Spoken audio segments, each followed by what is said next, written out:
Ayan,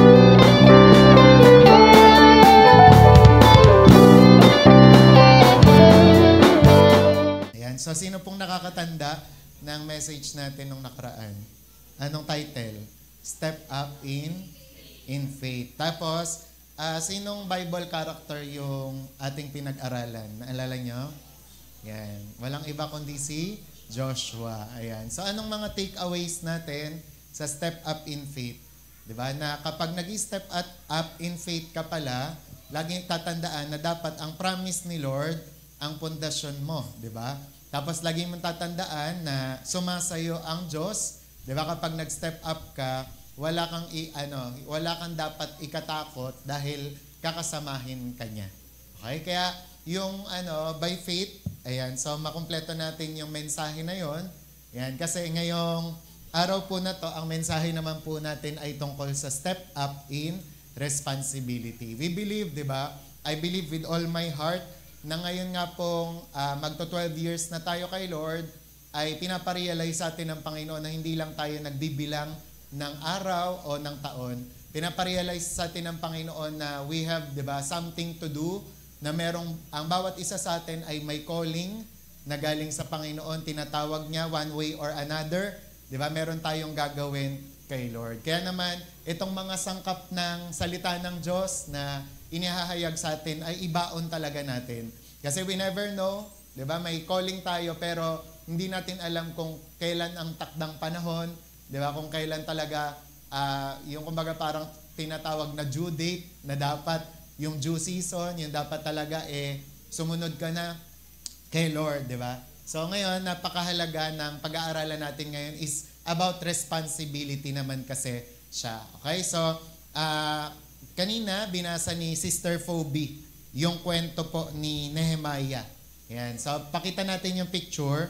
Yan. So, isang mabilis lang, bibigyan ko lang kayo ng background patungkol sa Nehemiah para doon sa mga hindi pa nakakapagbasa ng Nehemiah. Si Nehemiah actually is pinanganak na o lumaki na sa Persia. Diba? Nung time na sinakop ng Babylonian Empire ang mga Hudyo, diba? After ng ilang mga taon, sa pamamagitan ni Nebuchadnezzar, ay nasakop naman sila ng Persia sa pamamagitan ni King Cyrus. Tapos ang si Nehemiah, diba, nangyari yung kanyang buhay sa panahon nga ng nasakop sila ng Persia. Okay?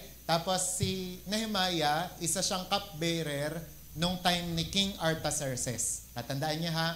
And ibig sabihin ng cupbearer is siya yung tagasali ng alak. Ngayon, pag tagasalin ka ng alak during that time, ibig sabihin pinagkakatiwalaan ka ng hari. Bakit? Kasi ikaw nga yung tagasali ng alak eh. Ibig sabihin, minsan o madalas, tinitikman ng cupbearer yung inumin ng hari, ngayon i-check niya kung may lason o wala. Diba? Kaya ganun siya kalapit dun sa hari. And marami tayong matututunan kay Nehemiah, lalong-lalo na ako, nung natutunan ko to, nung nabasa ko ulit to, ay na-encourage ako sa leadership na meron siya. Diba? Si Nehemiah kasi ay determinado, matapang, diba? Meron siyang single mind, at the same time, malaki yung malaki yung tingin niya sa Diyos, and at the same time, meron siyang care at concern sa Jerusalem, dun sa kanyang bayan. Okay? So, sa chapter 1, makikita nyo dito na si Nehemiah ay nasa Persia at nalaman niya na ang Jerusalem ay wasak pa rin. Kaya naman, nanalangin siya sa Diyos, di ba, na ipagkalooban siya ng permission ng hari na bumalik dun nga sa Judah para maibalik maitayo ulit yung walls. And tatandaan natin, di ba, meron tayong key na mga leaders dun sa Ezra tsaka Nehemiah. Una, si Zerubbabel na nanguna na magtayo ng templo. Pangalawa, si Ezra na nanguna naman na ipahayag ulit ang salita ng Diyos. Kaya may renewal noon, reformation and revival. At pangatlo nga, si Nehemiah na siya namang nanguna para itatag ang pader. Ngayon, bakit pader? Bakit kaya napakahalaga na maibalik yung pader during that time? Kasi nga naman, ang pader ay simbolismo ng proteksyon ng bansang ng Israel o Jerusalem. Na kapag kasi walang pader o nanatiling sira at giba yung pader, wala silang security. tapos pagtatawanan sila ng ibang bansa. Kaya sa chapter 2 naman, makikita nyo doon na si Nehemiah ay pinahintulutan na ni King Artaxerxes, di ba, na bumalik nga sa Juda. At ang galing, dahil nga close siya kay King Artaxerxes, pinadalhan siya ng mga kailangan niya. Pinadalhan siya ng mga assistant, ng mga tauhan, tapos pinadaan sila doon sa, parang kumbaga mabilis na daan, pabalik sa Juda. Tapos yun nga, sa chapter 3, yan nga, detalyado na kung sino-sino yung mga gumawa ng pader. Sa chapter 4, makikita nyo na may mga panlilibak na ginawa si Sanballat at Tobiah, di ba, dahil ayaw nilang maibalik yung walls ng Jerusalem. Ngayon, sinearch ko, bakit nga ba ayaw maibalik ni Sanballat at Tobiah yung walls? Kasi nga naman, sa iba't ibang mga kadahilanan. Pwedeng politically, di ba? Parang iniisip nila kasi baka daw gustong maging hari ni Nehemiah, kaya niya ginagawa yon. Pwedeng economically, na dahil magbabalik na ngayon yung Jerusalem, mahihirapan na silang mag-business or makipag-trade dahil mas lalong magiging secure yung lugar, at pwedeng may personal na inggit. Di ba? Kasi si Sanballat ay isang gobernador din sa Samaritan, Samaria pala, di ba? And yun nga, kumbaga parang, basta maraming mga dahilan. Pero ang galing, kasi to make the long story short, na itatag at na ibalik ang walls within 52 days. Ang galing, no? Kasi 52 days lang, di ba, na ibalik na po yung pader, natayo na nila ulit. Kaya sabi mo nga sa katabi mo, magandang balita. Sabi mo, pag may sinimulan si Lord, tatapusin niya. Ayan, di ba? So, ibig sabihin, kagaya ni Nehemiah, meron tayong mga sinisimulan ngayon, meron tayong mga ginagawa ngayon, pero pag naniwala ka kay Lord, pag nagtuloy-tuloy ka lang, matatapos mo yan. Amen? Amen. Di ba? Kaya mamimili ka nga lang tatapusin mo yung pinapagawa sa ni Lord o ikaw ang tatapusin ni Lord. Pero yun nga, sana tayo po ay piliin natin na matapos natin ang lahat ng pinapagawa ni Lord. Ngayon, i-read lang natin. Basahin lang natin ulit kasi kanina English-Tagalog yun nangyari. Okay, sa Nehemiah 2:11-18, mababasa nyo tong mga kataga na to. Una, yun nga, pagkalipas ng 3 araw, mula nang dumating ako sa Jerusalem, si Nehemiah ang nagsasalita dito ha. Umalis ako ng hating gabi na may ilang kasama. Hindi ko sinabi kahit kanino ang gustong ipagawa sa akin ng Diyos tungkol sa Jerusalem. Wala kaming dalang ibang hayop maliban sa sinasakyan kong asno. Verse 13, lumabas kami sa pintuang nakaharap sa lambak at pumunta sa Balo ng Dragon, hanggang sa may pintuan na pinagtatapunan ng basura. Habang binabasa nyo to, imagine niyo kung ano yung damdamin na meron si Nehemiah ha. Tapos sabi, pinagmasdan kong mabuti ang mga nagibang pader ng Jerusalem at ang mga pintuan nitong nasunog. Just try to imagine, ikaw ay parang isipin mo, Hudyo ka din. Tapos ikaw ay napalayas sa bansa mo. Tapos bumalik ka, tapos nakita mo na ganito yung itsura. Giba, sunog, anong mararamdaman mo? And 14, nagpatuloy ako sa pintuan ng bukal hanggang sa paliguan ng hari. Pero hindi makaraan doon ang asno ko. Kaya tumuloy na lang ako sa lambak ng Kidron at sinayasat ang mga pader ng gabing iyon. Pagkatapos, bumalik ako at muling dumaan sa pintuang nakaharap sa lambak. Hindi alam ng mga opisyal ng lungsod kung saan ako nanggaling at kung ano ang ginawa ko, sapagkat wala pa akong pinagsabihang Hudyo tungkol sa balak ko. Kahit ang mga pari, pinuno, mga opisyal at ang iba pang nasa pamahalaan.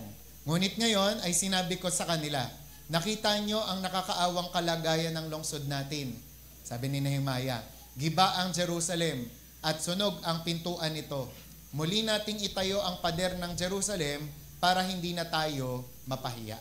Sinabi ko rin sa kanila kung gaano kabuti ang Diyos sa akin at kung ano ang sinabi ng hari sa akin. Sumagot sila, sige, muli nating itayo ang pader. Kaya naghanda sila para simulan ang mabuting gawaing ito. Gusto ko man ilahad sa inyo lahat ng chapters ng Nehemiah, pero ito lang ang kakayanin ng oras natin. Yung Nehemiah 2:11-18. Pero kahit ilang verses pa lang yan, meron tayong matututunan patungkol sa pag-i-step up sa responsibility. Pag nag-step up in faith ka na, di ba, tatandaan mo, meron kang presensya ng Diyos, meron kang pangako ng Diyos. Pag nag-step up in faith ka na sumunod ka kay Lord, back up mo ang kalangitan. Ngayon, pagkatapos nun, kailangan mag-step up ka na sa responsibility. Naalala ko nung nasa Victory kami, umattend kami ng pastor's conference, naalala ko yung kwento nung tatay doon na pastor, tungkol sa kanyang anak na pinapangalagaan magmula baby pa lang siya hanggang siya ay maging ganap na dalaga na. Binigyan niya yun ng ring ng pagiging single, tapos sinabi niya magkaroon tayo ng covenant na hangga't suot mo yung ring na yan, hindi ka magbo-boyfriend, tapos hindi ka mag-aasawa agad at mag-aanak. And ngayon, dumating yung time, nagdebo na yung anak niya, tapos graduate ng college, ay tinanggal niya na yung ring na binigay niya sa anak niyang yon. Tapos, nung mismong kasal na, sinabi niya doon sa lalaking pinakasalan ng anak niya, magmula ngayon, responsibilidad mo na yung anak ko. And habang kinukwento niya yon, naalala ko bigla yung kwento din namin ni Pastor Amor, na magmula nung kami ay kinasal, tinanggap ko na talaga sa sarili ko na siya ay responsibility ko na. Hindi niyo siya mababalitaan na hanggang ngayon nang hihingi pa rin ng pagkain mula kay Bishop o kaya sa mga ate niya. Kasi lahat ng mga kailangan niya, ako na yung may responsibility. So, ibig sabihin, there are times sa mga buhay natin, hindi tayo mananatili dyan lang sa estado na meron ka ngayon. Darating yung time, mag-i-step up ka to the point na yung mga responsibility sa buhay mo ay kailangan tanggapin mo na. Diba? Amen? Kaya for example, sa mga nag-asawa na dito, tanggapin nyo na, nasagot nyo na ang babaeng pinakasalan nyo. Hindi pwede na siya lang at siya lang, di ba, all the time. Kailangan, when it comes sa pagkain, sa dededehe ng bata, ikaw talaga ang mag-iisip nun. Di ba? And sa babae naman, sa part naman ng babae, tanggapin mo na responsibility mo na ang iyong asawa. Na kinakailangan, siya lang ang pinakagwapong lalaki sa buhay mo, wala nang iba. Di ba? Tanggapin mo na responsibility mo na siyang ipagluto, asikasuhin, kamustahin kung anong lagay, di ba? At tatandaan natin na yun nga, kinakailangan maging tayo doon, responsible. Gaya nga kanina ni Nehemiah, nung nakita niya ang pangangailangan, nag-step up siya. Okay? Kaya mamaya pag-aaralan na natin to. Kaya sa introduction natin, namumuhay na kasi tayo sa mundo na kung saan napakadaling pansinin kung ano yung mga mali. Diba? Kagaya na lang sa social media. Ang social media po ay punong-puno ng reklamo, punong-puno ng complaints. Panay nagsasabi na walang kwenta ang gobyerno, wala ng pag-asa ang simbahan o ang church at ang gulo ng pamilya namin. Pero alam nyo ba, God is looking for people who don't just point out problems, but step up to fix them. Naghahanap ang Diyos ngayon ng mga tao na hindi lang ipo-point out yung problema sa gobyerno, sa church, at sa pamilya, kundi i-fix ito sa pamamagitan ng kanilang mga sarili, sa pagbo-volunteer, sa pagiging responsible. Kaya ngayong umaga na to, tuturuan tayo ng Panginoon, paano ba natin gagawin yan? Ano ba yung mga bagay na dapat responsible tayo? Kasi baka mamaya mo, hindi mo naaalala to, hindi mo naiisip to, di ba? May I remind you today na may responsibility tayo. And alam nyo, si Nehemiah, ganun siyang klase ng tao. Kaya nga, favorite ko na rin siya. Di ba? Bukod sa nandun yung hem sa kanyang pangalan, Nehemiah, maisingit lang, natuwa ako sa kanya kasi meron siyang attitude, di ba? Na hindi niya hinahayaang tigang yung lugar, kailangan meron siyang gawin. And Nehemiah, he is a man who saw the broken walls of Jerusalem and chose to step up in responsibility. At ang prayer ko ngayon, maging kagaya tayo ni Nehemiah, na huwag ka lang manatili dyan sa kinakaupuan mo, kundi mag-step up ka na. Diba? At alamin kung ano talaga yung responsibility mo. So ngayon, paano tayo mag-i-step up sa responsibility natin? Number 1, step up by seeing the brokenness. Dapat makita mo kung ano talaga ang broken. Ano ang problema? Diba? Ng pamilya mo, ng bansa mo, o ng sarili mo. Diba? Ng church. Sabi ng Nehemiah 2:13, lumabas kami sa pintuang nakaharap sa lambak at pumunta sa balon ng dragon, hanggang sa may pintuan ng pinagtatapunan ng basura. pinagmasdan kong mabuti. Sino daw ang tumingin? Siya. Diba? Sabi, pinagmasdan kong mabuti ang mga nagibang pader ng Jerusalem at ang mga pintuan nitong nasunog. Diyan yung makikita na mismong si Nehemiah, tinignan niya kung ano yung problema. Kasi sa chapter 1, makikita nyo doon, may nag-ulat lang sa kanya. May nag-report sa kanya, Nehemiah, alam mo ba yung kalagayan ng bansa natin? Giba yung pader. Diba? Pero hindi lang siya umasa doon, kundi pumunta siya mismo doon sa site. Diba? Nag-on-site siya, hindi siya work from home. Diba? Tiningnan niya ang totoong lagay ng lugar na yon. And sabi, Nehemiah didn't assume. He went out and examined the damage himself. Sabi, he took time to look closely. Diba? Pinagmasdan niya talaga. Pangalawa, next natin, he didn't ignore the issue or sugarcoat it. Hindi niya sinabi na, hindi, okay lang naman pala. Hindi, wala namang problema. O kaya sabi, he didn't just rely on reports. He saw the brokenness personally. Kaya dito pa lang makikita natin na ang una pala na dapat gawin, kung mag-i-step tayo in our responsibility, is to see the brokenness. Ikaw mismo, tingnan mo kung ano yung problema. Tingnan mo kung ano yung mga dapat ayusin. Diba? Kasi hanggat hindi mo nakikita yung problema, hindi ka mag-i-step up. Diba? Kagaya na lang nung dati, nung first time na magkaroon ng motor ni Joe, bigla niyang napansin na yung kalsada sa Type C, lubak-lubak pala. Diba? Samantalang sabi ko sa kanya, alam mo Joe, dati nung naglalakad ka lang, hindi mo pansin yan. No? Kasi sabi ko, nagsimula ka nang magkaroon ng motor kaya involved ka na. Kaya may paki ka na. And alam nyo, ganun din tayo every time we see problems. Lalong-lalo na kung involved tayo, lalong-lalo na kung tayo ay kabilang doon sa problema na yon, magkakaroon tayo bigla ng concern, ng bigat, ng burden na tinatawag. Kaya ganun din, sa buhay natin, tanungin natin, ano ang kailangan na ayusin? In your life, what walls are broken right now? Anong mga pader ang sira, tingin mo? Diba? It can be relationship. Diba? Sira ba ang relationship na meron ka? Pamilya, ayos ba yan o giba? Diba? Church ministry, okay pa ba? Nagpapatuloy ka pa rin sa mga pinapagawa ni Lord sa'yo? O matagal ka ng giba? Kailangan mong ayusin ulit. Yung prayer life, yung altar ba ng prayer mo ay nandun pa rin? Tuloy-tuloy pa rin ba ang apoy? O kailangan na ulit na ayusin? Diba? O kaya naman, morals in the community. Merong kailangang ayusin sa community. And thank God, alam nyo, may nangyari nung nag-care group kasi sila Rachel, Sister Rachel, doon sa MNHS, na nag-open para malaman namin ang totoong kalagayan ng MNHS. Kasi bigla silang na binisitation nila yung guidance office. So, binisita nila doon. Tapos, nalaman nila na meron palang problema sa MNHS na kailangan sagutin. Kumbaga, yung problema, humihingi na siya ng solusyon to the point na sinasabi ng guidance, baka pwede tayong mag-collab. Tapos ang ibibigay namin sa inyo yung talagang yung mga offender talaga. Yung mga kailangan talaga ng ayos. And yun nga, nag-send si Rachel ng screenshot ng balita. Kamakailan lang pala, Monday yon. Merong video na kumalat na merong bullying nga sa MNHS. And alam na natin, kahit hindi pa man lumabas sa balita yon, maraming ganon. Diba? At ang dami pang problema like drugs, premarital sex, maagang pagbubuntis. And yan yung dapat natin na ayusin ngayon. Kaya nga nung nakaraan, nag-usap-usap kami, marami daw sa atin ang nag-iisip na hindi na mag-campus ministry. Gawang parang ang dami naman daw na nagka-campus ministry. Hindi na nag-outreach. Gawang parang ang dami naman daw talagang nag-outreach na.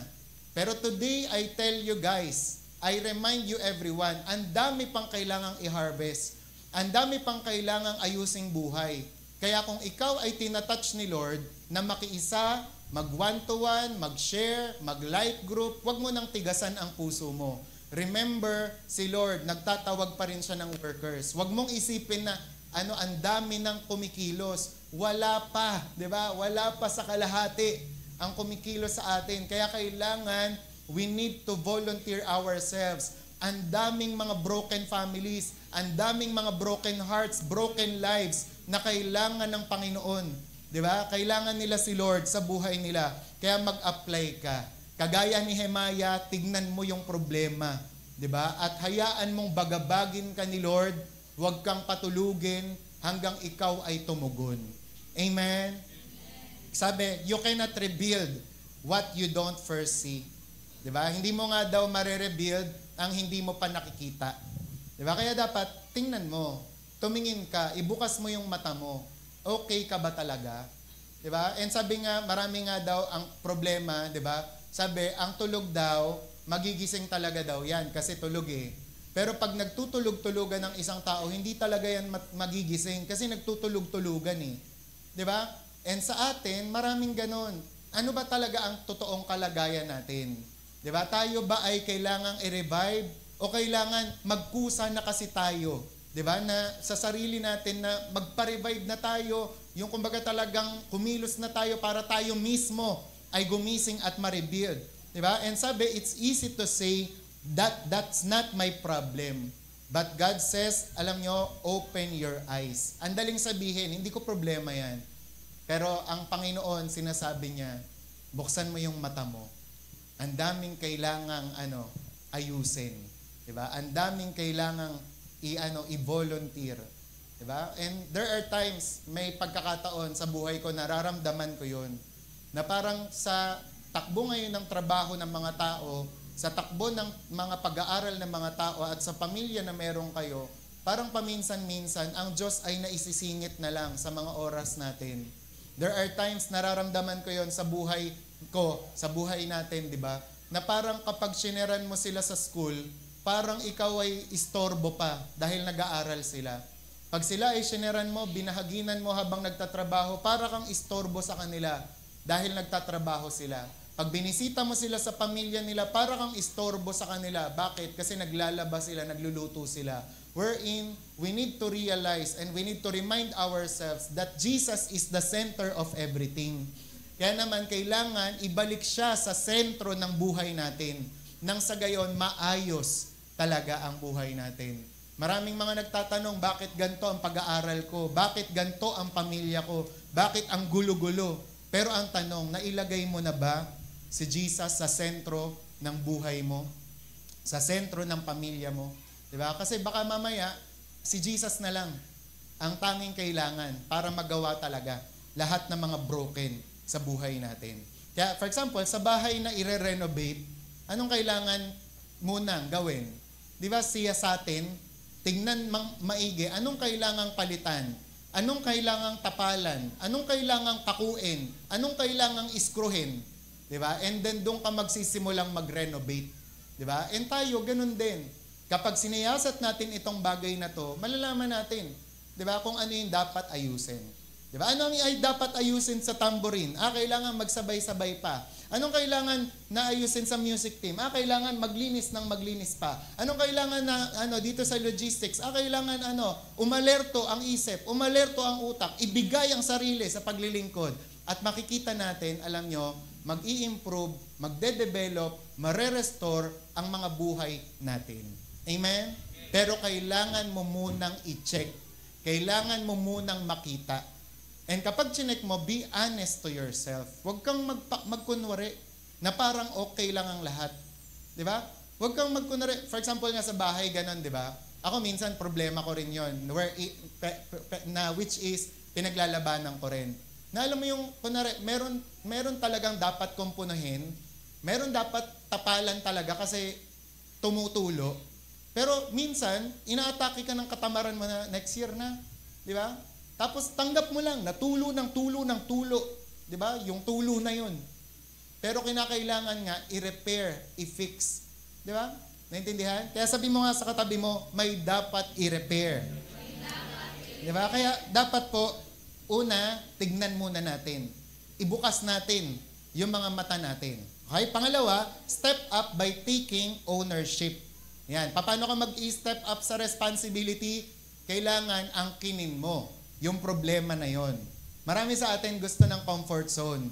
Gusto ng convenience. Pero hindi ka makakaiwas talaga. In this life, you will have tribulation. But be of good cheer. I have overcome the world. Sasampulan ko kayo. wala ka pang pera, ang pinoproblema mo, pera. Paano magkaroon ng pera? Nung may pera ka na, ang pinoproblema mo, saan gagastusin? Saan i-imbak? Saan i-spend? Sa lahat ng area, sa lahat ng pagkakataon, laging may pagsubok. Laging may challenges. Pero laging mong tatandaan, di ba, nandyan ka para i-fix yun. Pero tatandaan mo, hindi ikaw mag-isa. Kasama mo si Lord. Amen? Amen! Amen! Di ba? And sabi nga, tingnan nyo tong attitude ni Nehemiah, ha? Gusto ko magkaroon tayo ng ganitong attitude. Sabi sa verse 17, ngunit ngayon ay sinabi ko sa kanila, nakita nyo ang nakakaawang kalagayan ng lungsod natin. Nagsasabi na siya, nagdi-discuss na siya. Sabi, giba ang Jerusalem at sunog ang mga pintuan nito. Una, nakita nyo ang nakakaawang kalagayan ng lungsod nino. Sagot, natin. Di ba? Giba ang Jerusalem at sunog ang mga pintuan nito. Muli, nating. Sabi, itayo ang pader ng Jerusalem para hindi na tayo mapahiya. Isa sa mga pinaka-remarkable at outstanding na attitude ni Nehemiah, lagi niyang sinasama sarili niya. Okay? Pag binuklat niyo yung book ng Nehemiah, lagi niya sinasabi, we, us, di ba? Our. Laging ganon. Hindi niya sinasabing, I, me, myself. Na dapat, ganon din daw pala ang attitude natin when it comes sa problema. Sa mag-asawa, us na. We na. Our na. Eh ngayon, di ba? Ang katawan mo ay katawan ko na rin. Di ba? Ang ating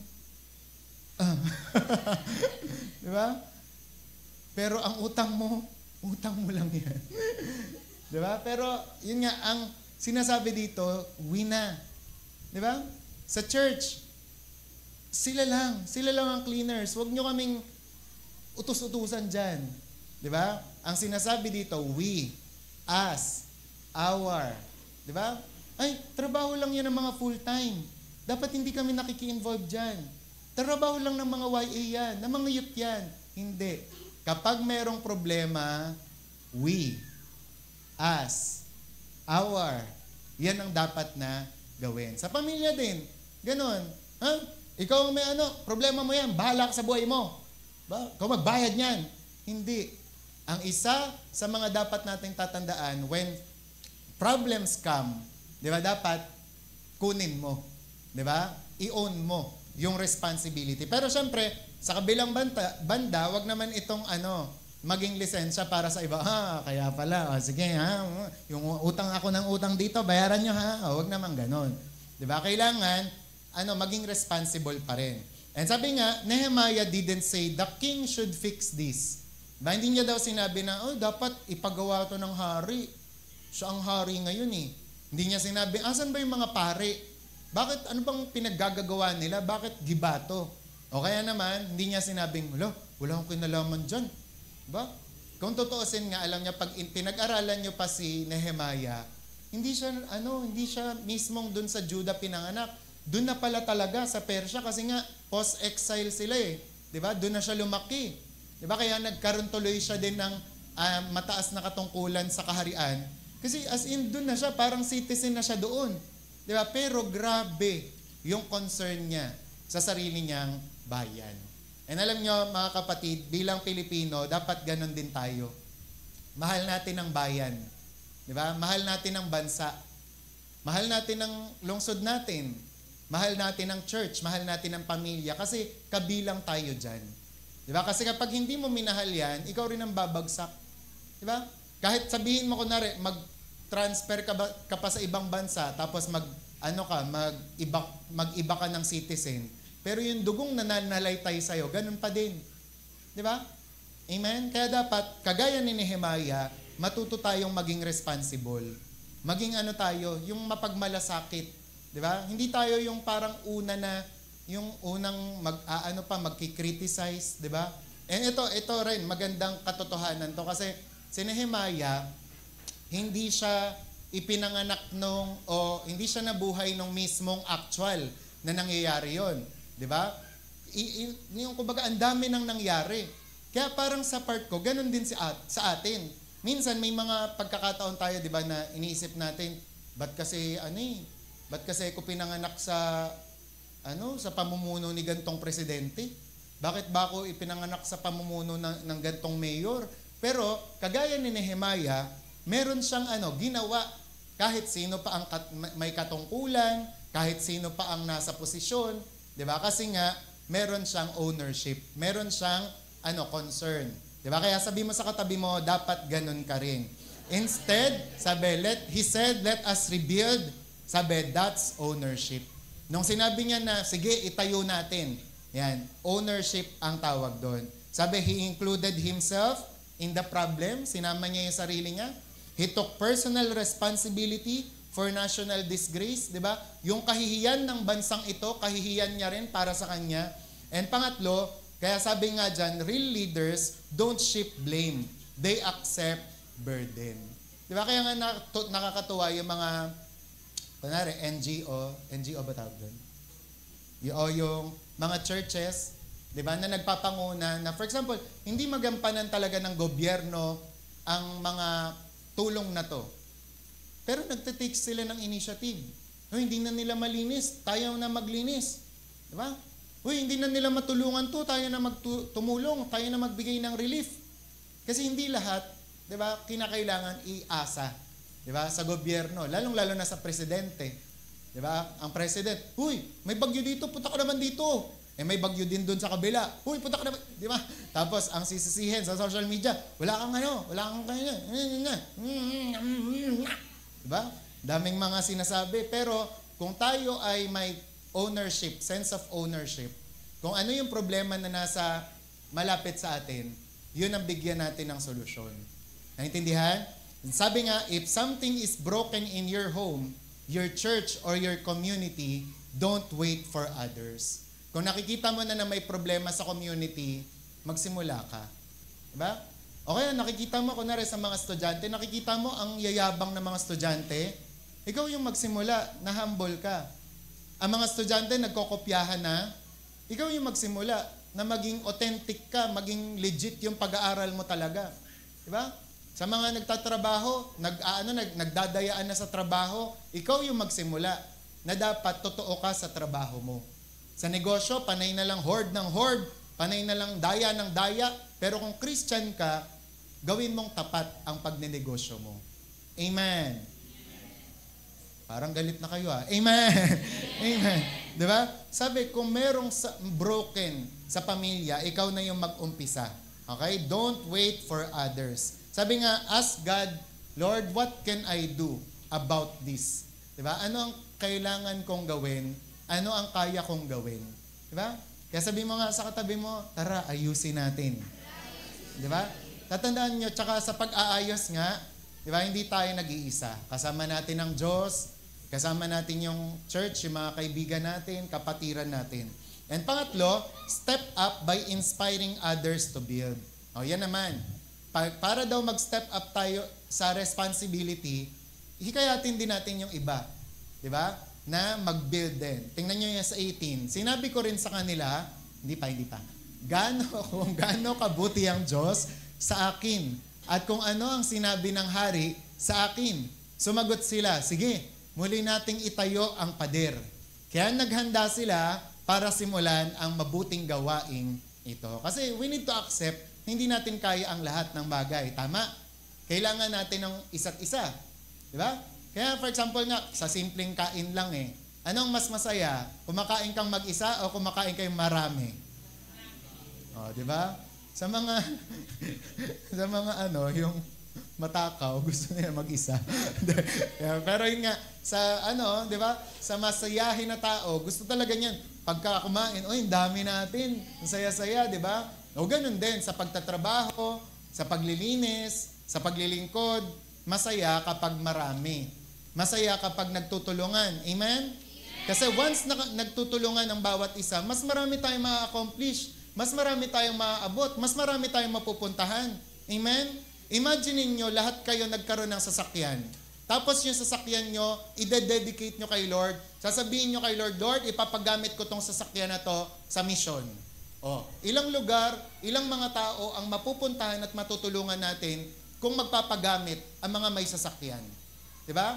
Kung halimbawa, ang mga nasa larangan ng computer, diba? Magtutulong-tulong for us to have website para magkaroon tayo ng konkretong social media presence, ay talaga naman, maraming maiimpakan ang ministry natin. Kaya nga lang, we need, di ba, na i-volunteer natin yung sarili natin. Nang sa gayon, marami tayong ma-accomplish. Sabi nga ni Periston, tapos yung kasama niya, kapag hindi daw tayo kumilos ngayong araw na to, na tinatawagan ng Diyos sa mga Kristiyanong kumilos, baka maging huli na ang lahat. Na kung kailan ka magde-decide na kumilos, huli na ang lahat. Diba? Rapture na. End of the world na. Kaya wag nating intayin yun. Naintindihan? Kaya yun ang nangyari doon sa church nila Doug Howard Mills, doon sa church sa Nigeria.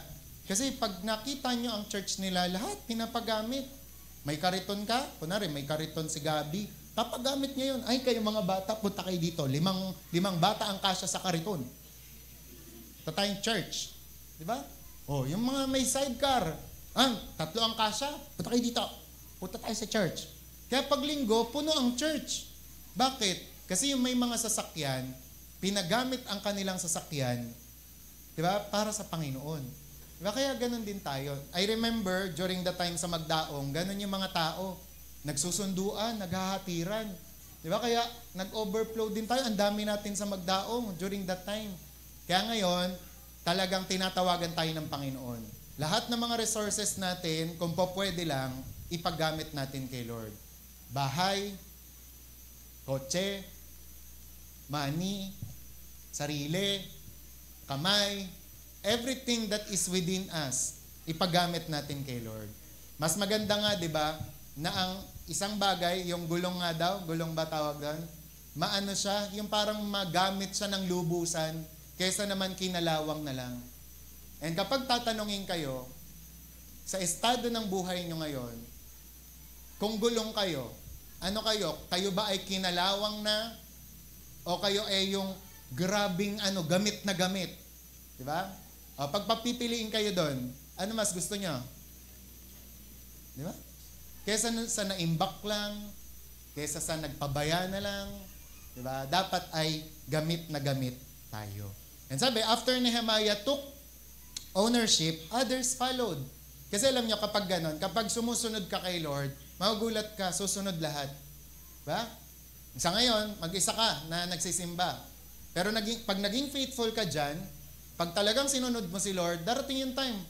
Baka magulat ka, maya-maya mo, kasama mo na asawa mo, kasama mo na yung kapatid mo, kasama mo na yung kumari mo, kasama mo na yung kainuman mo, kasama mo na yung katabi mo, kapitbahay, di ba? Kapag naging faithful ka. Amen? Di ba? Sa ngayon, 2 lang kayo nag-outreach. Pero you never know, baka pag naging masipag kayo, 20 na kayo mag-outreach, di ba? Tapos, ilang barangay na i-outreach nyo. Amen? Kasi dapat simulan lang natin, mag-step up lang tayo, si Lord na bahala. May 2 pinost si Mira, hindi ko lang na ilagay dyan. Yung tungkol sa pag-i-start, na kapag daw may sinabi sa'yo si Lord, mag-start ka lang. Hindi mo man alam yung kumpletong plano, wala kang mang clue kung anong mga susunod na gagawin, mag-start ka lang. Kalang. Di ba? Tapos siya na bahala sa'yo sa mga susunod.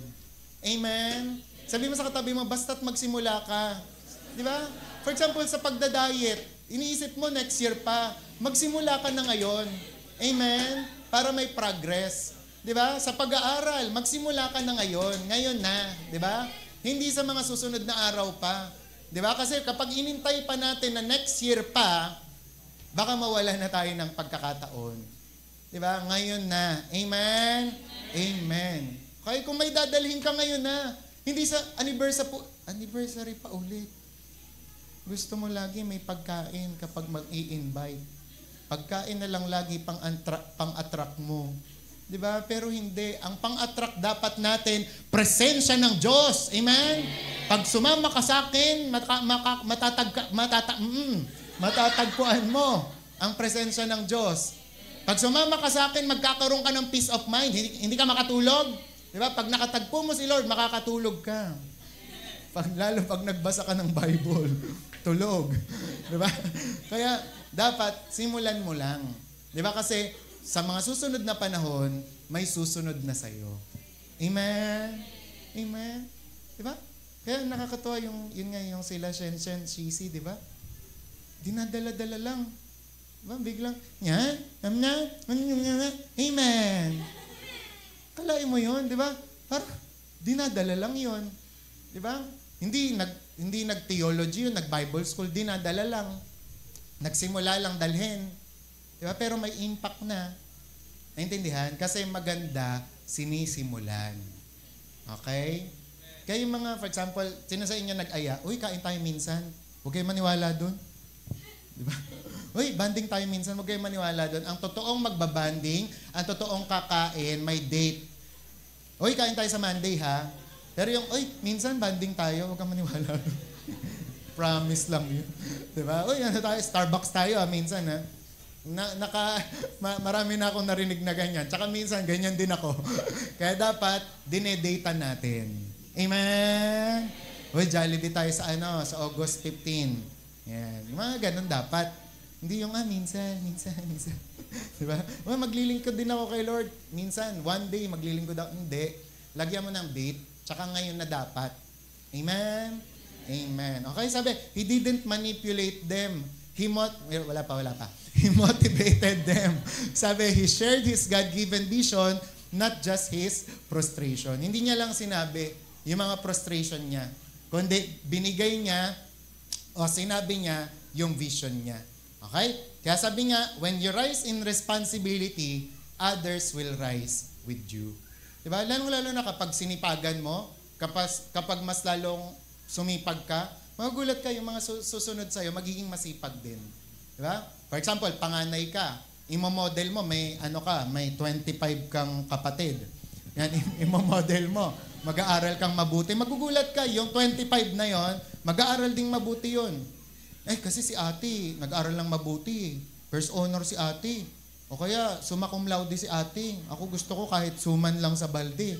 Matanggap ko. Diba? Mag-aaral lang mabuti yon. Diba? Basta, simulan mo. Kung ano yung gusto mong makita sa iba, simulan mo. Simulan mo. Okay? Sabi mo sa sarili mo, simulan mo. Amen.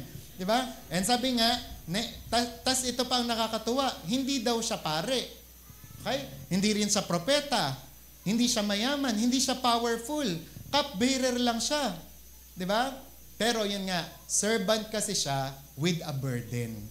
Diba? Kaya nangyari ang goal. Nangyari pa rin ang mission.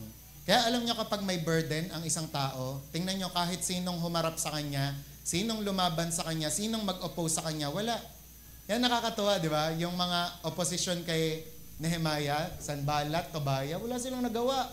Papapatay sana nila, tapos kung ano mga kasinungalingan na pinagsasabi, o pinapatawag ka dito, ganyan-ganyan, baka daw maging hari ka, ganyan-ganyan. Ano reply niya? Gawa mo lang yan, balak sa buhay mo. Diba? Sabi ko, ang tapang ni Nehemiah. Tapos pag binasa niyo pa yung mga susunod na verse, diba? Siya yung nanabunot, nanampal. Pero yun nga, hindi ko gagawin yan. Huwag kayong mag-alala. May sinabi si Vincent na dapat daw dun niya, sila daw yung sinampal. Yung mga kontrabida daw. Pero yun nga, kinakailangan, mag-arise tayo, di ba? Kung sino man yung may burden, di ba, talagang, kumilos, mag-step up in responsibility, kasi hindi kahit sino, hindi ka ma-oppose o malalabanan. But because he stepped up in responsibility, ano nangyari? The walls of Jerusalem were rebuilt in 52 days. Di ba? Sabi, a nation found hope again, and God's name was honored. Ang daming nangyari, no? Naitayo yung pader, di ba? Nagkaroon ulit ng pag-asa, yung bansang Israel, tapos na-honor pa yung pangalan ng Diyos. Nakakatuwa sa ugali na Nehemiah, ma-conversational prayer din siya. Pag may nangyayari, pag may mga usapan, pray agad siya. Di ba? Mababasa niyo doon sa Nehemiah 5. Habang kinakausap niya, nagpe-pray din siya. Di ba? Ang galing din niya mag-multitask, tama? Kilala rin siya doon sa pagbibuild. May martilyo, yung preaching ni Jobert noon, tapos merong sandata. Di ba? Kasi pinagsabay nila eh. May threat kasi sa kanila na pwedeng i-oppose yung kanilang ginagawang construction. Kaya napagdesisyonan ni Nehemiah, sige, bantay tayo habang nagko-construct. Kalahati gagawa, kalahati magbabantay. Galing, no? Kaya naman, anong nangyari? Na-build talaga. Kaya ang galing kasi kapag ka nag-step up ka, may matatapos ka. Sabi mo sa katabi mo, may matatapos ka. Kaya sabi nga, ang tanong sa atin, ano ang mga brokenness sa buhay mo na ini-ignore mo lang? Okay? Be honest to yourself. Ano ang mga brokenness sa buhay mo na ini-ignore mo lang? 'Di ba? Sa madaling yung parang hindi na lang pinapansin. Yung sina-silent treatment na lang. 'Di ba? Sabi, are you blaming others? Lagi ka bang naka-blame sa others o nag-i-step up ka? 'Di ba? And is God calling you to take ownership today? Kaya nga naalala ko, kapag kunwari, may sige, wag na nga lang. Sabi, is God calling you to take ownership today? Diba? So, kaya dito, ano ba ang tinatawag sa'yo ni Lord? Na bigyan mo ng action. Okay? Actionan mo na. Okay? May mga kwento ko pero wag na. Ayan. So, let's proceed. Sabi sa ating mama, let's proceed. Ayan. Kaya ano yung mga bagay-bagay na kinakailangan na maging responsible tayo? O, lista nyo to. Lista nyo to, ha? O kaya naman, tandaan nyo. Screenshot nyo. Ano yung mga bagay-bagay na we need to be responsible for? Na kailangan wag natin papabayaan. Una, our personal relationship with God. Diba? Parang sa inyo, gas-gas na yan. Ano na siya, parang salitang palagi mo nang na-encounter, pero ninikluhod ako sa inyong lahat. Diba? I plead before you, diba? Maging responsible tayo sa ating relationship kay Lord. Sabi ng Philippians, diba? Continue to work out your salvation with fear and trembling. Ibig sabihin nito, lagi ka mag-spend time sa pananalangin at sa salita ng Diyos. Kasi bakit? Your spiritual growth is your responsibility. Not the pastors or church alone. Kaya wag mong sisisihin ang pastor o ang church pag dry ka. Kasi it's your responsibility na uminom. It's your responsibility na kumain. Diba? Ikaw ba, Gab, pag ikaw ay nasa Marikina o Makati, tatawagin mo pa ako para subuan ka? Subukan mo lang. Diba? Kayo, ganun kayo. Kunwari, kakain kayo sa labas, tatawagin nyo pa si pastor, tsaka yung leading servant nyo. Hindi, di ba? Be responsible. Matuto ka. Di ba? Yan si Faith ngayon. Di. Pero pag naging 18 yan, diba? Kailangan matuto na siya. Sabi mo sa katabi mo, ganun ka din. Be responsible sa relasyon mo sa Diyos. Kasi bakit? Pagdating ng araw, isa-isa tayong haharap kay Lord. Hindi mo pwede sabihin, Lord, ito yung pastor ko. Siya ang witness kung paano ako naglingkod. Kung paano ako tinanggap si Lord. Ay, hindi. Mag-isa ka lang. Mag-isa lang si Gabi, mag-isa lang si Rachel, mag-isa lang si Tutoy. Tutoy, sino ba siya? Mag-isa lang si Mira. Diba? So, lahat tayo po. Okay? Kaya sabi, be responsible. No one else can seek God for you. Hindi ka pwedeng i-devotion ni Ate Mira. Hindi ka pwedeng i-confession, i-declaration ni Kuya Gab. Kailangan ikaw mismo. Amen?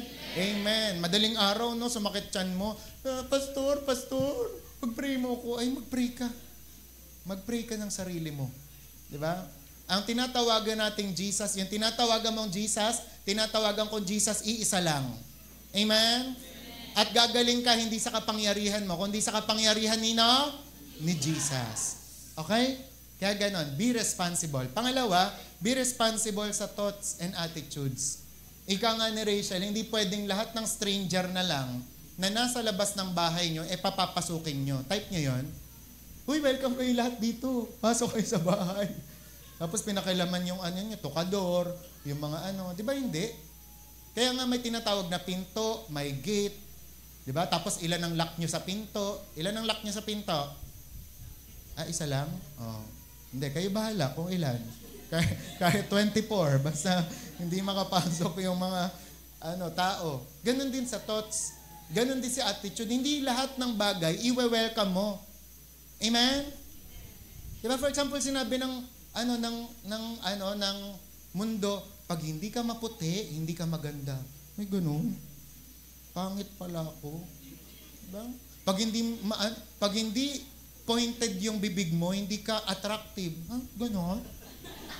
Kaya magpapahila yung bibig. Diba? Pag hindi ka kulot, hindi ka pang-event. Diba? Kaya nagpapakulot. Intindihan? Hindi lahat ng thoughts, hindi lahat ng attitudes, iwe-welcome mo dyan. Kaya diba si Wigglesworth, naalala niyo si Wigglesworth, binisitan siya ni Lester Sumrall. May dyaryo si Lester Sumrall sa kilikiling ganyan, no? Mr. Wigglesworth? Tapos tingin si Wigglesworth ganon. Sabi niya, anong nandyan sa kilikili mo? Anong kasinungalingan yan? Sabi niya, dyaryo. Tapon mo yan. Sabi niya, walang kasinungalingan papasok sa bahay ko. Sabi niya, yan, tinapon niyang ganon. Tapos pagdating niya doon sa bahay, pinag-intay siya 30 minutes. Nagbabasa lang ng Bible si Wigglesworth. Tapos, another 30 minutes na naman, ang nakalipas, nagbabasa pa rin ng Bible. Hanggang sa maghapon na, doon pa lang siya kinausap. Doon pa lang siya pinag-pray. Di ba? At doon niya nakita na kaya pala man of faith o apostle of faith si Wigglesworth. Kasi kahit dyaryo, balita ng mga tao, hindi niya pinapansin, hindi niya hinahayaang mag-enter sa mind niya. Kaya pala ganun si Wigglesworth na kapag pinag-pray niya yung patay, sinipa niya, be alive! Na-alive talaga. Pag may sinakal siya, be alive, be alive. Diba? Na-alive talaga kasi wala siyang kasinungalingan na pinapapasok, diba, sa isip at sa puso niya. Tayo mga kapatid, makinig kayo maigi. Ilang kasinungalingan na kaya ang pumasok dyan sa isip ninyo? Kakapanood ng reels, kaka-social media, kakatingin ng notes, kakatingin ng My Day, kaka-IG, kaka-Telegram, kaka-YouTube Shorts, napakarami. Diba? Kaya hindi ka magtataka ngayon kung ang daming anxiety ng mga tao, ang daming ng mga worries, ang daming kinakatakutan. Kasi meron nga ako, nung nakaraan, sobrang nako-convict ako tsaka nagpe-pray ako ng matindi nun. Kasi after prayer marathon, nung last week lang, di ba? Sabi ko, Lord, ganto pala talaga kami. Patawarin mo kami sa mga ganto. Kaka-prayer marathon lang, may nagpe-Facebook doon, scroll ng ng shorts, tapos endless talaga. Walang ka-meaning. Kaya, ang gulo ng isip. Ngayon, kung gusto mong magkaroon talaga ng peace, mag-break ka dyan. Mag-fasting ka dyan. Mag-iwas-iwas ka sa mga nakikita mong kasinungalingan. Diba? Yung post ng kaibigan mo na may ka-holding hand siya, inupahan niya lang yun, kasinungalingan yun. Diba? Kaya wag mong paniniwalaan, wag ka maiinggit, sana may ka-holding hands din ako. Diba? Nirentahan niya lang yun. Okay? Kaya sabi nga, lahat ng mga thoughts, wag nating i-welcome. Sabi, we cannot always control circumstances, but we are responsible for our response. Kaya yung bitterness, pride, and fear, this must be surrendered to God daily. Pangatlo, our words. Be responsible for our words. Huwag kang mura ng mura dyan. Huwag kang curse ng curse dyan. Huwag kang sabi lang ng sabi ng mga malaswa o mahalay na jokes. Diba? Sabi ng Proverbs 18:21, the tongue has the power of life and death. We are responsible, tingnan niyo to ha, for what we say, what we post, what we text, or what we joke about. Diba? Kaya for example, kapag nag-post ka, sumasalamin ba yon sa ugali ni Jesus? Kapag may binash ka sa social media, sumasalamin ba yon sa ugali ni Jesus? Diba? And sabi, we need to be responsible. Speak life, not gossip, criticism, or discouragement. Di ba? Huwag tayong magsabi ng kung ano-ano. Sa halip, tayo po ay mag-encourage, mag-empower, di ba? Mag-comfort ng bawat isa. Amen? Amen. Number 4, our family and relationships. Maging responsible po tayo dyan. Sabi ng 1 Timothy 5:8, anyone who does not provide for their relatives has denied the faith. Diba? Kapag hindi mo, hinayaan mo lang magutom yung asawa mo, yung anak mo, hindi ka daw, parang Christian. Hindi, no? Kasi ganun ka sinasabi na maging responsible tayo. Diba? Sabi nga, husbands, wives, parents, step up in love, communication, leadership, and prayer. Sabi, forgiveness and unity start with someone willing to take responsibility. Kaya for example, sa bahay, di ba, kung ikaw ay tatay, papahintulutan mo ba na away-away yung anak mo? Kung ikaw ang nanay, papahintulutan mo na panay bitterness ang mga nasa anak mo, panay nagbabatuhan ng timba, nagbabatuhan ng batya, ng kawali, ng di ba kung ano-anong binabato, yung TV, siya, mahal yan. Di ba? Dapat hindi mo hinahayaan. Kasi what you ignore today will dominate. Diba? Kaya for example, sa mga bata pa nga lang daw, pag nakita nyo na sila na merong parang magaspang na ugali, bata pa lang, sawayin na natin. Amen? Ulitin ko bata pa lang, sawayin na natin. Kasi pagdating ng araw, kayo na ang aanohin yan. Diba? Kaya nung nakaraan, nung nakita ko si Faith na, saan mo natutunan yan? Diba? Sabi, ma, saan natutunan? Ma, di ko alam. Di ko alam. Diba? Sabi ko, Faith, ganyan. Tapos may kukunin siya. Sabi ko, yung kasi, yung tsinelas ko, kada kukunin niyang ganon, natutumba siya. Sabi ko, Faith, sa akin yan, di ba? Balik mo kay Uncle. Diba? Marunong ng Sabi ko, wag mo nang may tsinelas ka, tsinelas mo gamitin mo. Kahit bata pa. Diba? Kasi yun nga, kailangan matuto sila, maging responsible. Diba? Para nang sa gayon, paglaki, hindi mo aanuhin.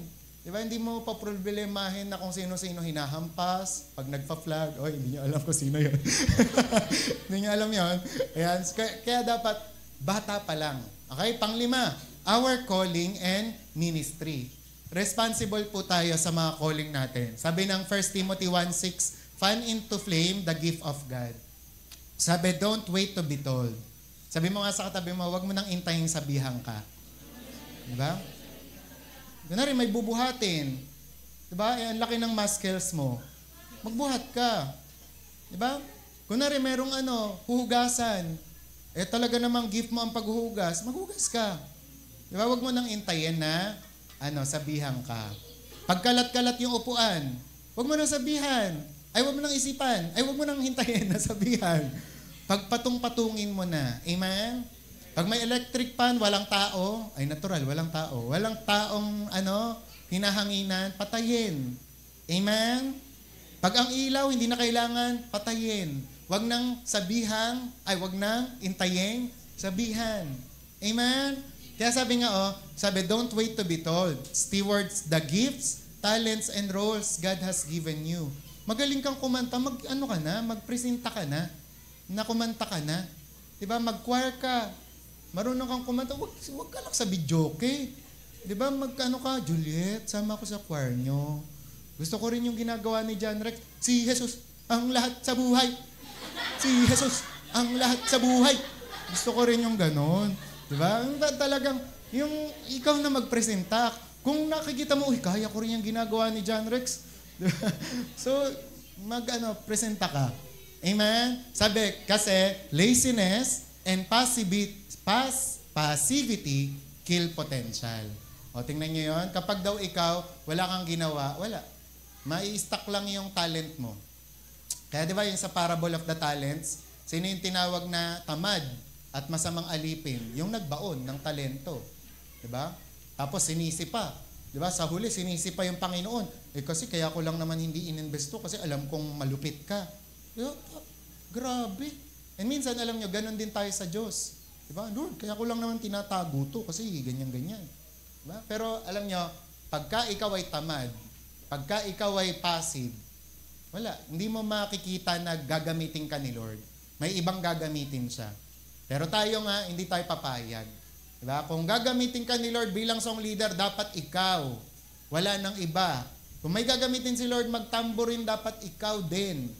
Ba? Yung dapat sumali ka. Amen? Amen. Then next naman, number 6, our time and priorities. Sabi, Ephesians 5:15-16, make the most of every opportunity because the days are evil. Sabi, time is a gift, use it well. Kaya pag tinanong ka, are you investing time in what matters for eternity? Diba? Kaya dapat po, bigyan talaga natin ng panahon ang Diyos. Diba? Ako, naintindihan ko, kahit ako noon, may mga, yung hobbies din ako, pero later on, talagang kakausapin ka ni Lord na, alam mo yon, yung ibigay talaga yung time na para sa Kanya. Alam ko, naniniwala ako, may mga hobbies kayo dito. Kunwari, yung mga sports, kunwari, pagte-tennis, pagbabadminton, pagsa-cycling, di ba? Yung pag-games. Pero darating yung time, isusuko nyo yan kay Lord. Kailangan nyo siyang i-priority. Kasi, ano ang mas mahalaga? Si Lord o tennis? Si Lord o basketball? Si Lord o yung mga, mga kinakaabalahan? Kasi darating yung time, ipapakita talaga sa ni Lord. Alam mo, pagka tinanggal ko yung hobbies mo, wala kang magagawa. Kaya dapat, si Lord muna yung inuuna natin. Tsaka yung unahin natin, yung may impact sa eternity. The number 7, our finances and stewardship. We must be responsible sa mga kahit sa pera natin. Sabi nga ng Luke 16:11, excuse me, malapit na tayo. If you have not been trustworthy with worldly wealth, who will trust you with true riches? Sa Tagalogin nyo.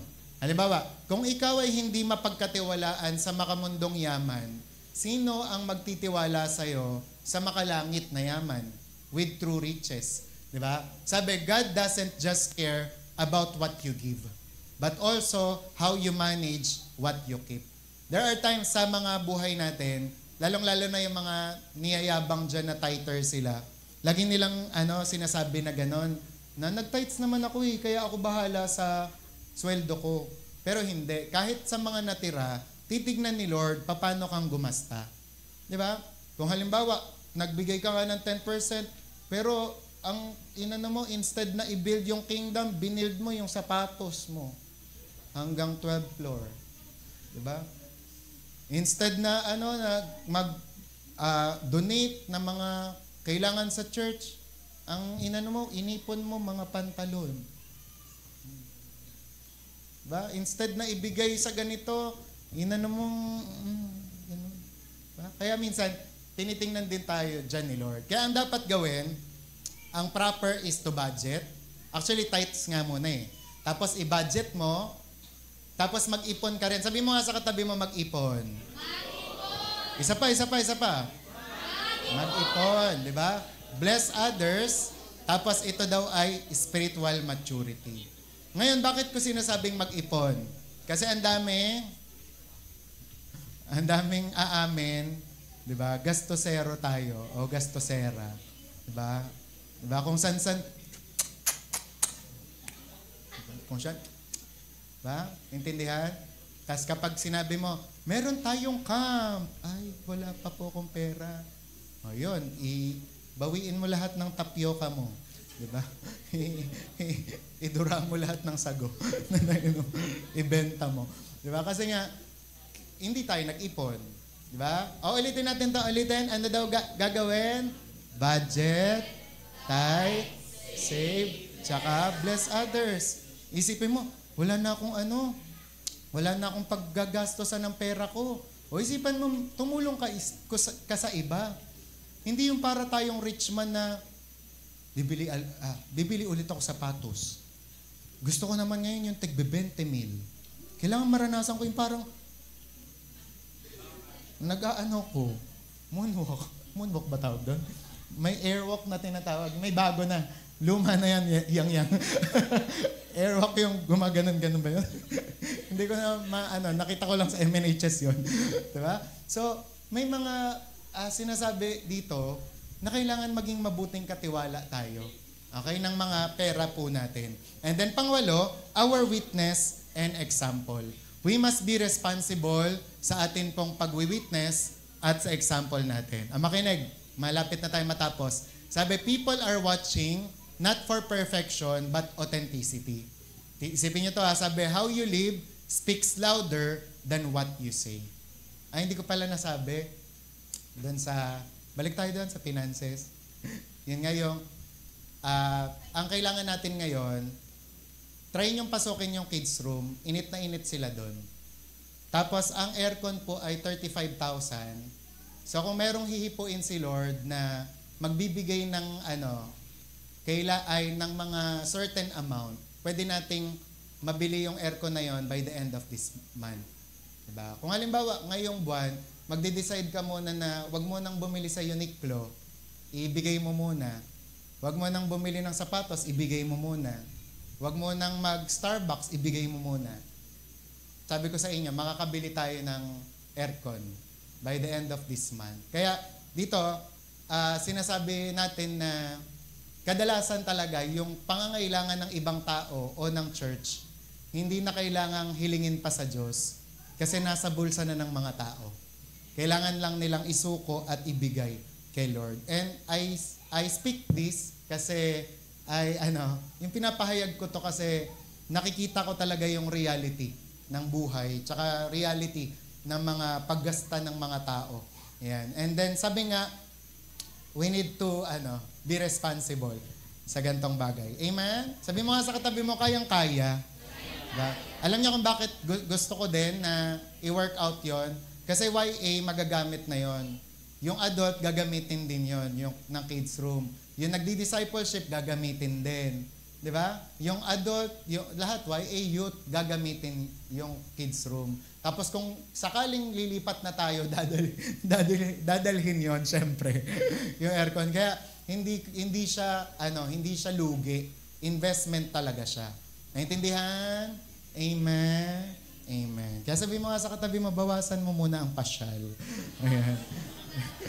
Okay, number 8. Huwag kayong magagalit, ha?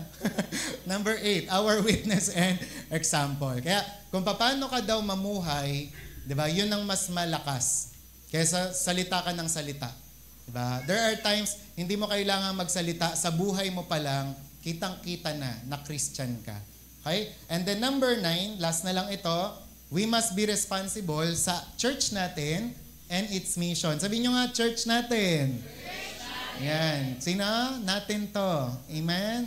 And who is the head of the church? Sabi ni Pastor Dan? Jesus. Hindi si Pastor Hem. Hindi si Bishop, kundi si Jesus. And dahil dyan, di ba, the church isn't a show. It's a shared mission. Hindi po tayo nag-aartista dito, nagpa-perform. Kaya naman, pare-parehas po tayo, nagmi-mission po tayo at naglilingkod kay Lord. And we are responsible to serve, support, and protect the unity of the church. Huwag kang papayag na ikaw yung maging dahilan ba't mag-aaway-away. Kailangan ikaw yung taga-keeper of the flame, keeper of unity, keeper of love. Amen? And be responsible. Okay? Kaya sa ating conclusion, don't wait for someone else. Huwag na tayong mag-intay sa iba pa para kumilos. Huwag mo ring intayin na parang pakiramdam mo, ready ka na. Okay? Huwag mong intayin na yung mga bagay na yan. If God gave you eyes to see the problem, maybe He's calling you to be part of the solution. Kaya nga ako, hindi ko natuto na talaga ako, hindi ko na kina-curse si Maynilad. Sa tuwing nakakakita ko ng sirang kalye, hindi ko na, ba naman yan, Maynilad? Ang ginagawa ko na lang, Lord, in Jesus' name, aayusin na po ito ng Maynilad, magiging mabilis to.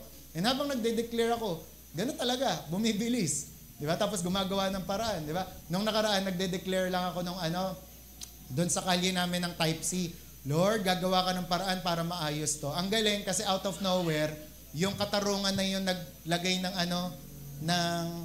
anong tawag doon? Sa block na asfalto. Di ba? Asfalto. Nakita namin ni Ate Mar, ayos na, okay no. Di ba? Kasi pinagpe-pray mo na. Di ba? Kaya dapat po, maging part tayo ng solution. Huwag na tayong magreklamo. Okay? Sabi, respond to a burden God has placed on their heart. Diba? Mag-respond tayo sa binibigay na burden ng Panginoon. Next, take the next step in serving or leading. Okay? And move from awareness to action. Una, aware ka pa lang. Ngayon, gagawan mo na ng action. Amen? Amen.